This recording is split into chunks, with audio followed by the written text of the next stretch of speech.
really can't justify the $8 in shipping, so you have to buy $40 of additional games. Welcome to Cardboard and Wine, Episode 9. I'm Mamie. And I'm Josh. Grab a glass, pull up a chair, and let's talk about some games. Today on the show, we add a pinch of cinnamon, a little bit of cardamom, and a dash of turmeric in exchange for 18 points. It's the deck building set collecting game, Century Spice Road. So I have a confession this week, Josh. Okay, what's that? The wine that we're drinking was purchased at Walgreens. Nothing wrong with Walgreens. Our wine cabinet was running a little low, especially on chilled wines, and I had to go there for something else. So here you go. This is the Dark Horse Rosé, and luckily for me, it's actually pretty good. It's a dry rosé, which I like. It's not too sweet, and it's kind of crisp and fresh, and it's very easy to drink on a hot summer night. What do you think? Well, I'm not really a rosé fan in general, but it's not too bad. You know, you're right about certainly get the crispness. It's not too sweet. I don't like sweet drinks in general, but I don't like sweet wines. But this is not too sweet. I would say, had you not told me it was a Walgreens special, I would not have known it. Although I don't want to assume anything, what was the price point of this bottle of wine? So that was the other thing, right? I grabbed it from Walgreens right in the middle shelf. Our Walgreens actually has a pretty decent wine selection. Who knew? I didn't know. For $9. So for a $9 rosé from Walgreens, I think it's a pretty good find. It's pretty pricey for Walgreens. I did Google it because I was just curious about it, and it does come from a winery in Modesto, California. And it looks like it's kind of a young, hip, edgy female winemaker. So I like that. Yeah, me That's too. cool. So I think it's a good buy, the Dark Horse Rosé. Yeah, I actually think I've seen this label places other than Walgreens. Yeah, as well. I think it's becoming pretty universally available. Yeah, so what makes a rosé wine? So I've played viticulture. Right. And you just mix red and white. Yes, in the game of viticulture, which is a great game, by the way. We'll talk about it at some point in the future. You can take a white wine and a red wine and mix them together and get a rosé wine. I think that's where rosé comes from. I'm not thinking that's really what rosé wine is. So I believe a rosé actually is made with red varietals, but not all of the skin is left in during the fermentation process. Not enough to be a red wine. So that's why it's a rosé. It is not a blending of white varietal grapes and red varietal grapes like in viticulture. Yeah, and actually, I was looking this up because I was curious, and at least on the Wikipedia page about rosé wines, it says it's very uncommon to have a simple mixing of red and white wine, and is actually discouraged in certain regions, and in France, it is forbidden by law. Oh, wow. The French don't mess around when it comes to their wine. I know. All right, Mamie. Well, we have been playing some games this weekend. So this is Memorial Day weekend here in the United States. So this is a long weekend. We were off work. Today's actually Monday. Today is Memorial Day when we're recording this. But we've had a long weekend. We actually did get some gaming in. Yeah, we did. This past Saturday, we had a big game night. We invited over quite a few people, including our new friends, Dave and Jenny, that we met at the local con and then that recently joined our guild in Board Game Geek, which is super exciting. And they literally live right down the street. I think less than a mile. Yeah, I think they said they could walk. They didn't because Yeah. it's been kind of dark and rainy, but they could have. So we invited them over and we played Sagrada. We started with Sagrada and then we played a game they brought called Number 9, which is the one that he had recommended to us. And then we had some more people that came over later in the evening. We ended up with a group of 8. And so we transitioned into playing Resistance Avalon. And then things devolved into Joking Hazard. It was a great night. It was a ton of fun, even though I somehow managed to spill not 1, but 2 glasses of wine. Yeah, you claimed that was because you were seated at the end of the table, so you kept having to reach. That is completely why Hazard. my elbows Yeah. kept finding my wine glass. But luckily, no games were harmed. Yeah, I was seated next to you, so I was the most unfortunate victim of that circumstance. Did I splash you? A couple times. No, sorry. Resistance Avalon, that was a hoot.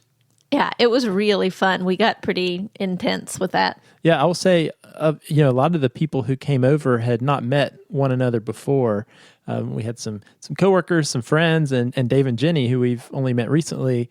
And So it was kind of an interesting social experiment. We had all these people that didn't really know each other, and we thrust into. We ended up playing 3 games of Resistance Avalon, and whew, that was intense. It was intense. If anyone's not played that game before, it's a social deduction game, but lots of accusations flying and yelling and cursing. It's funny how much louder we got from the first game to the third game as we got a little bit more comfortable either with the game or with our beverages. Yeah, I'll say the hardest thing about playing multiple games of that, and probably any social deduction game, is it's really hard to remember that the results of the previous game have nothing to do with who you are in the next game. Yeah, you definitely wanted to accuse whoever was bad the time before. I happened to be a bad guy in all 3 games, which I think is unfair, but it worked out okay. Yeah, that was a lot of fun. The other one that we really enjoyed from that night was number 9. They brought that one over, and it was a blast. I mean, you went out and got it the next day. Yeah, I was pretty excited. I checked online where I normally buy some games from Cool Stuff, and it was sold out there. But I checked my local game store right down the street, and they actually had a copy in stock. So did a little errand on Sunday and picked up a copy of number 9. And while I was there, I also picked up a copy of Vinos. Yes, which we will be playing soon. We're still in the punching and organizing phase. Yeah, that's a big guy, but that's one we will look forward to talking to on a future show. And you have a big gaming event coming up this weekend. Yeah, I am super excited that Friday I leave for 3 nights in the mountains for JoshCon 3. And I sent out the list just today of games that I was thinking about bringing to the other friends in my game group, and just started getting really pumped for this weekend. You know, it was funny. We're renting a VRBO, so that's like an Airbnb type thing. And when you rent one of those, before you're approved to rent the house, you have to give the owner the reason for your visit. So I never know how detailed that needs to be. But so I wrote this nice little paragraph about how we were a group of guys coming to play board games for 3 days in the mountains. For 3 days in the mountains, and hoped that didn't sound too weird. Sounds perfectly normal to me. Yeah, she wrote back and said, that sounds lovely. I think this will be a perfect spot to do that. So I'm pretty excited. It's sort of back, it's in the mountains. It overlooks a nice river. There's a nice porch. It looks very peaceful, but not too far from town. So should be great. I'm excited. Sure, I'll have lots to report back on that next week. And speaking of, we are also looking forward to Dice Tower Con. Yeah, I'm super excited for our first big gaming convention. I think you've been scheduling us for a few different games to play. Yeah, there's a big list on Board Game Geek, and I have been signing us up for a few games, especially on that first day, just to get our feet wet and to play a couple games that we've been wanting to play. But I really wanted to say, if any of our listeners are going to happen to be in Florida for Dice Tower Con in July, we'd love to meet you and maybe even play a game together. So if you're going to be there, certainly get in touch with us. Send us an email, cardboardandwine@gmail.com. You can tweet at us, Board and Wine, or join our Board Game Geek Guild. Can't wait to meet some new folks and play a bunch of games. And maybe I showed you this the other night, but that pool at the resort looks pretty sweet. Yeah, I am hoping that the weather is good and that it's not too incredibly hot for Florida in July, and that we will get some time by that pool. Yeah, it is going to be great. Books and board games. It should be a great week. It should be. Well, why don't we jump in and talk about our game of the week?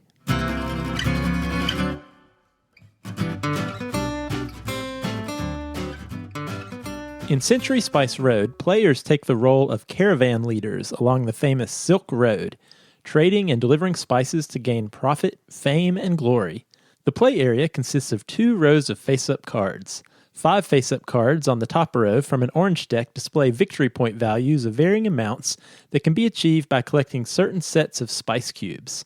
On the bottom row, there are 6 face-up cards from a purple merchant deck that allow players to gain spice cubes into their possession, trade those cubes for more valuable sets of cubes, or to upgrade spice cubes to better spice cubes. On a player's turn, they can play a card from their hand, performing the action on the card. They can acquire a new merchant card, or they can take a rest, which allows players to take all the cards they've played back into their hand. Lastly, they can trade in sets of spice cubes to claim point cards. The game ends during the round where a player claims their 5th point card. The highest number of points is the winner. All right, Mamie, what interested us about Century Spice Road? Well, this game was compared to Splendor, and that's a game that we really enjoy playing. We've played it a lot, especially it's, a great two-player game, and we're always on the lookout for games that are fun and interesting and that play well with two people in a reasonable amount of time on a weeknight, and that this game seemed to fit that description. So I think you were trying to round out a game order. Yeah, I think this is a game that ended up that way. I have this weird phenotype. I'm sure I'm not alone. We have a tendency to order games from Cool Stuff, and they have a free shipping when you hit the $100 order. And, I really can't justify paying the $8 in shipping, so you have to buy $40 of additional games Exactly. to avoid the $8 of shipping. So I think this game was one of those, although it's not that expensive. But yeah, I think I avoided getting this game for a while. This is a game we got more recently, actually, because I'd heard the comparisons to Splendor, and we really love Splendor, but I wasn't sure if I could justify owning this game and Splendor, hearing a lot of the similarities. But then I thought, well, so I watched a video about it, and it looked pretty fun and looked really right up our alley and like the type of game we would get a lot of plays of on weeknight together. And while it is like Splendor in some ways, I think it's enough different. I mean, the components of the game are very different. So let's talk about this game. Mamie, what do you think about the components of Century Spice Road? Well, the basic components are pretty simple. It's 2 decks of cards and 4 colors of wooden cubes. Oh, and there are a few coins. But the real standout component that makes this game unique are the little plastic bowls that house those spice cubes.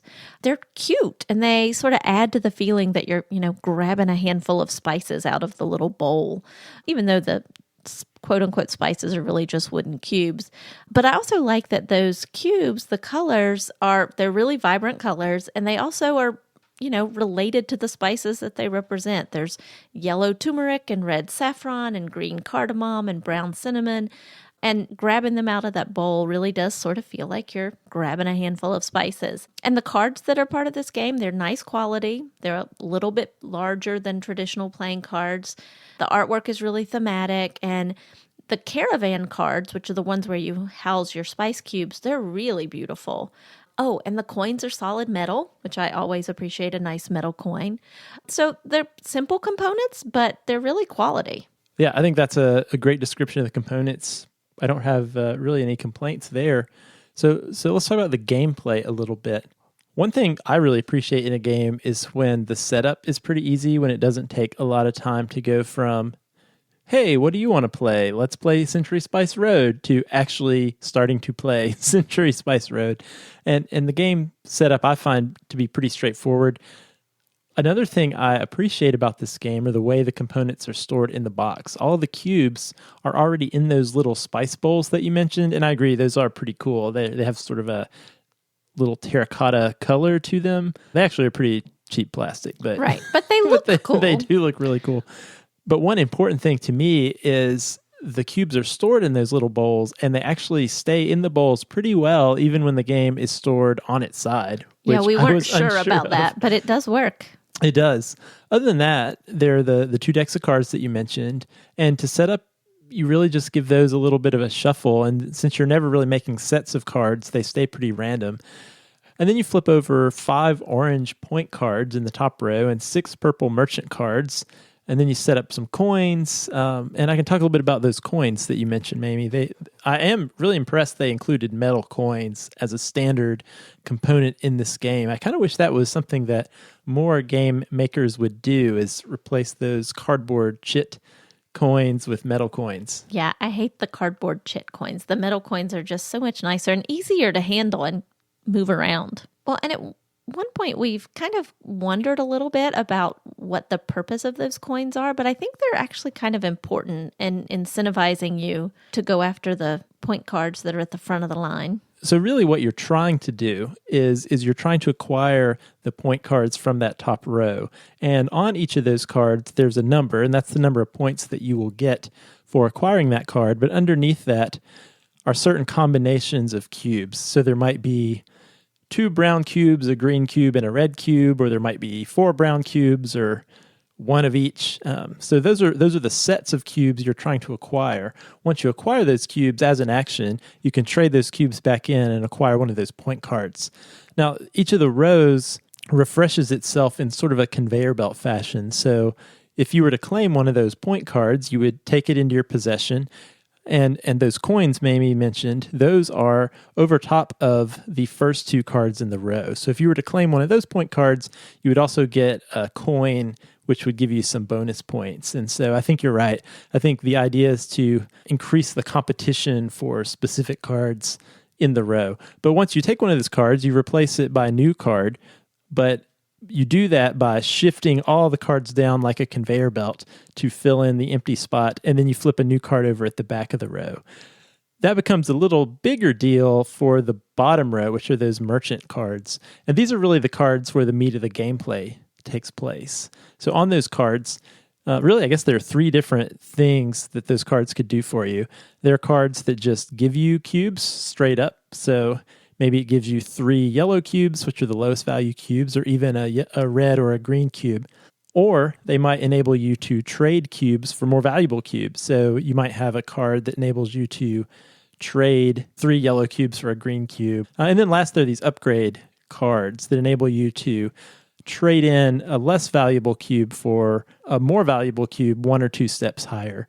And I guess we should mention kind of a key facet of the game is these 4 types of spices have relative value. So the yellow turmeric cubes are the least valuable, followed by the red, then the green, then the brown cinnamon cubes being the most valuable cubes. And one of the things that's interesting with those merchant cards is you can take the card on the far left for free. But if you want to take a card, any of the other 5 cards, you have to place a cube of spice. You have to basically pay a spice to all the merchants in front in order to take that other one. And so sometimes the first card, if it's not very desirable, starts to build up, and then it incentivizes taking that one, because not only do you get the merchant card, but you get all the spices that merchant's been paid up to that point. Yeah, and I think that's a really neat mechanic that I enjoy. It's one I've seen in another game I played that's very different than this one, PAX Renaissance, where it has this conveyor belt style of refreshing a row of cards. But it really does make sure that cards don't stagnate on the line. So maybe, as you said, maybe there's a card that came out at the very front of the line that's not very desirable. But once it has 2 or 3 cubes on it that you get for free for picking it up, at some point someone's going to bite and get that one off the row and refresh it with a new one. I think that's a cool mechanic. At its heart, I suppose this is a deck building game. A lot of what you're doing is gaining these merchant cards that then you have available to you to play multiple times throughout the game. And while this is a game that plays relatively quickly, you can put in some planning that can be helpful in building an engine. So, for example, maybe you get a card that gives you 2 red cubes, and then there's another card out there that allows you to turn a red cube into a brown and 2 yellows.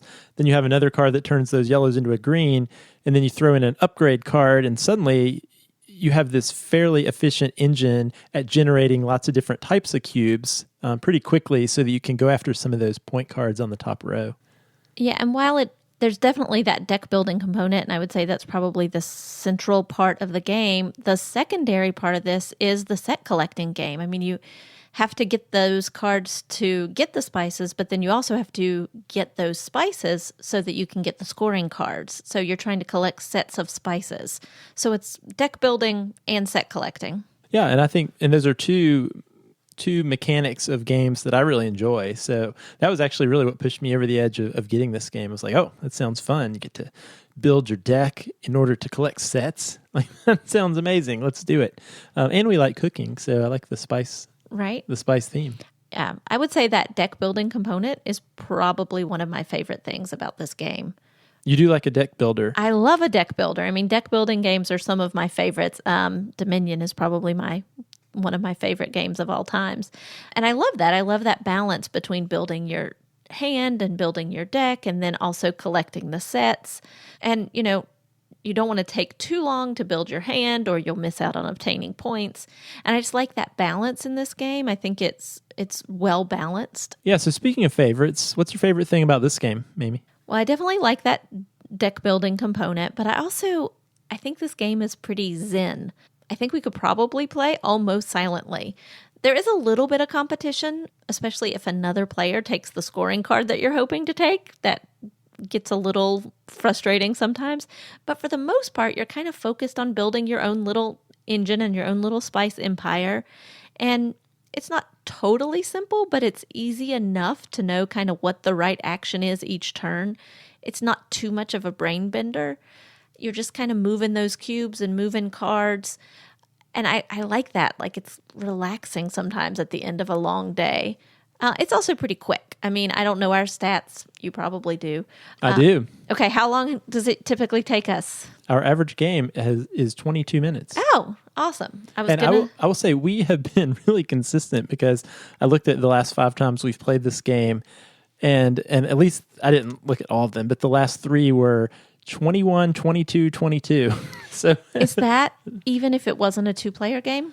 I think those were all 2-player games. So Okay. that does have that caveat. I imagine it would be, well, actually, I don't think it would be a lot longer, because one thing I should mention is for a 2-player game, you play until someone collects 6 of the point cards, whereas in a 3 and 4-player game, you play to 5. So potentially it could be pretty similar game length. I don't think it would go much longer. I was going to say, we have played 3 and 4-player games, and they're not long. I may be a little bit longer, but they don't seem to be long. And I like that. I mean, on a weeknight, when we're playing something, I want it to be something we can get out quick and play, and it's not too exhausting. And so that's what I like about it. Yeah, I agree. I love that the gameplay is pretty quick. The game length seems about right for a game of this weight. So is there anything you don't like about the game? You know, I knew you were going to ask me that, because you always do. And honestly, I can't really think of anything. I can imagine maybe if we played it a whole lot, it would get boring, because there's not a lot of variability aside from which cards come out. But we have played it quite a bit, and I'm still really enjoying it. So I can't even say that. I think right now it's one of my favorite go-tos for a quick weeknight game. There's nothing I really don't like. I agree. I've really enjoyed all of our plays of this. I don't have any big complaints.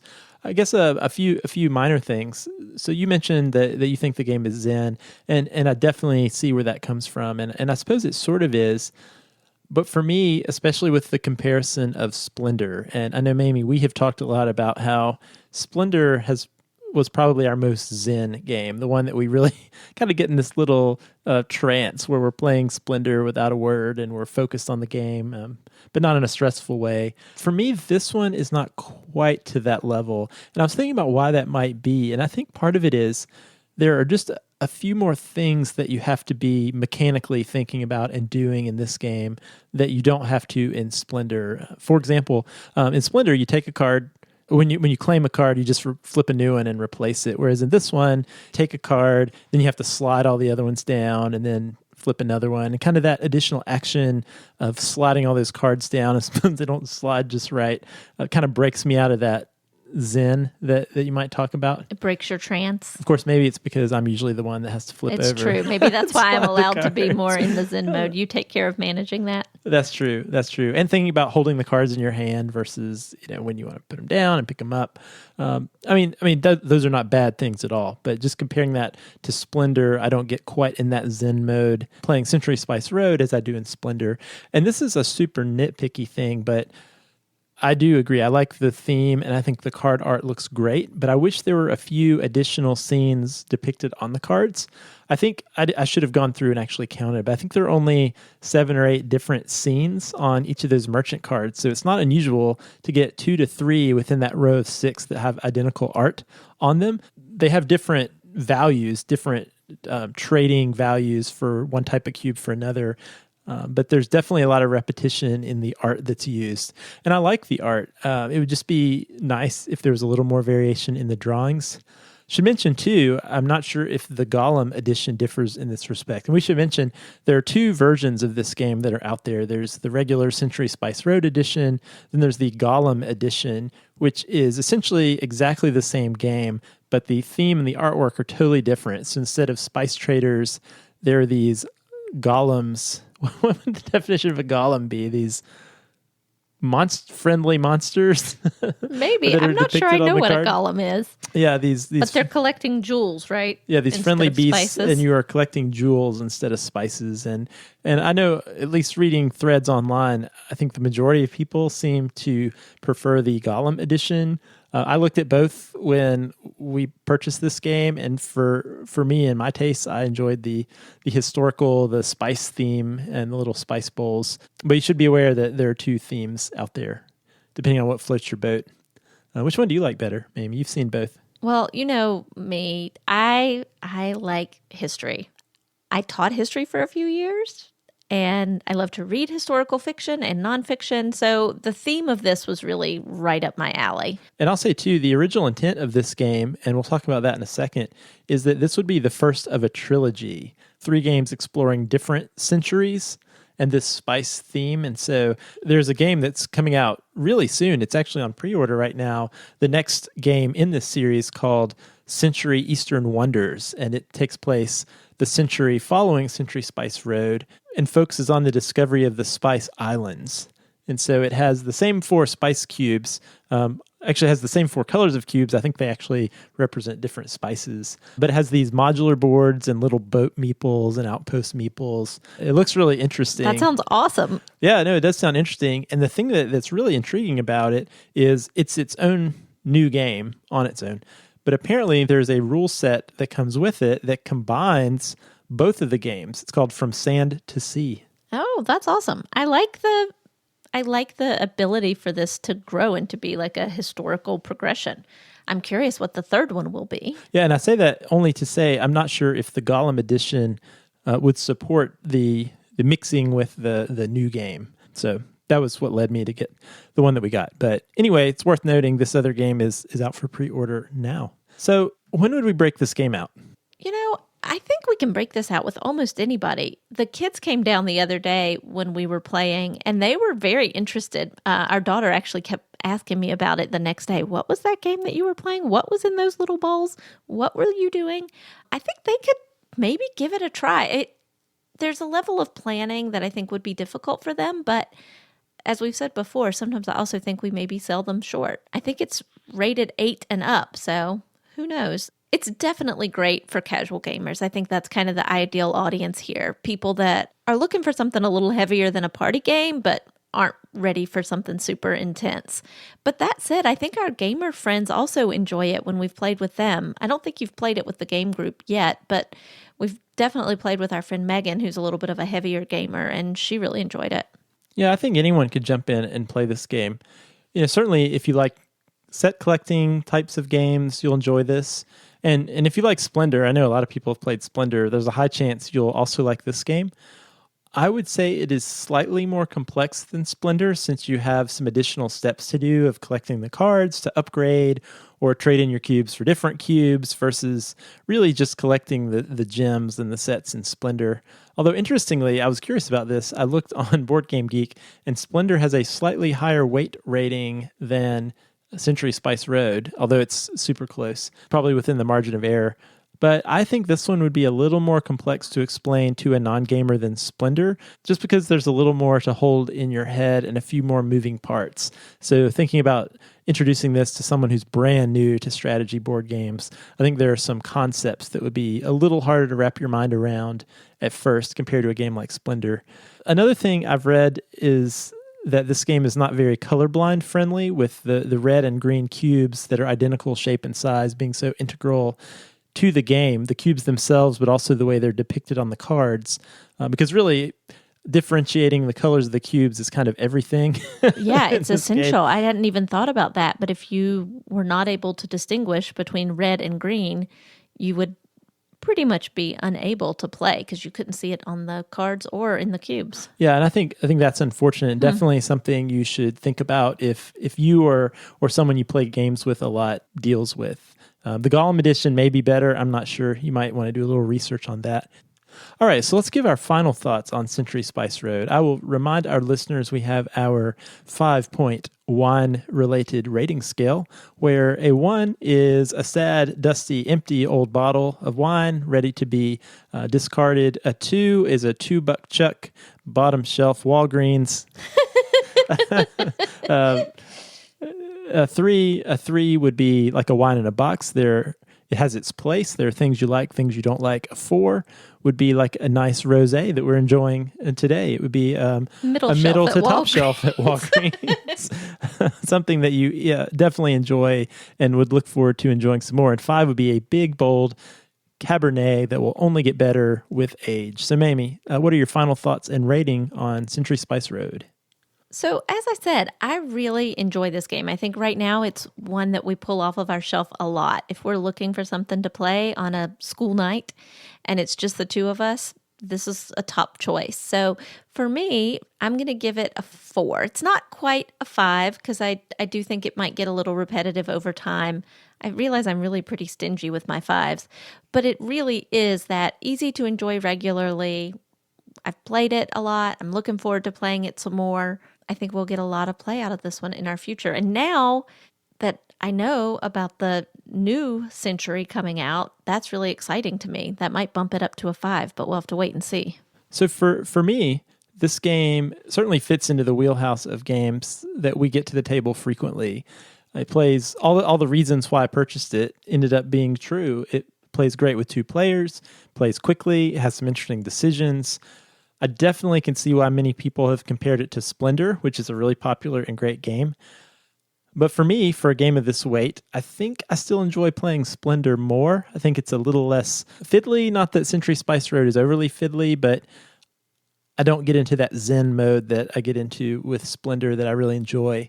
I think there can be space on our shelf for both games. And like you, Mamie, I'm really intrigued about these future Century games and how they might fit together. Overall, though, this is a solid, fun game that I enjoy playing. I love colored cubes, and I love trading cubes for other cubes, and I also really like the spice theme. There's something about this game that doesn't quite captivate me to the level of a few other games that we play, even games on the lighter side.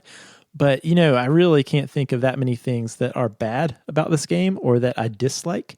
So I think for now, I'm going to give it a conditional 4 out of 5. We'll see maybe how we feel over time. But when I really think about it, I'd be super happy if you said, hey, do you want to play a game of Century Spice Road? So I think I'm going to go for 4 out of 5 for me right now. Hey, we agreed. We agreed. Yay. All right, thanks for listening to Cardboard and Wine. For show notes, links, and other fun info about the games we discuss on the show, you can visit our website at cardboardandwine.com. If you have feedback on the show or suggestions for a future show, we'd love to hear it. You can send us a tweet at Board and Wine, email us at cardboardandwine@gmail.com, or jump into our guild on Board Game Geek. You can also leave us a review on iTunes. We'd love to hear from you. Since we are a brand new podcast, it'll help new listeners find the show. Until next time, cheers and happy gaming.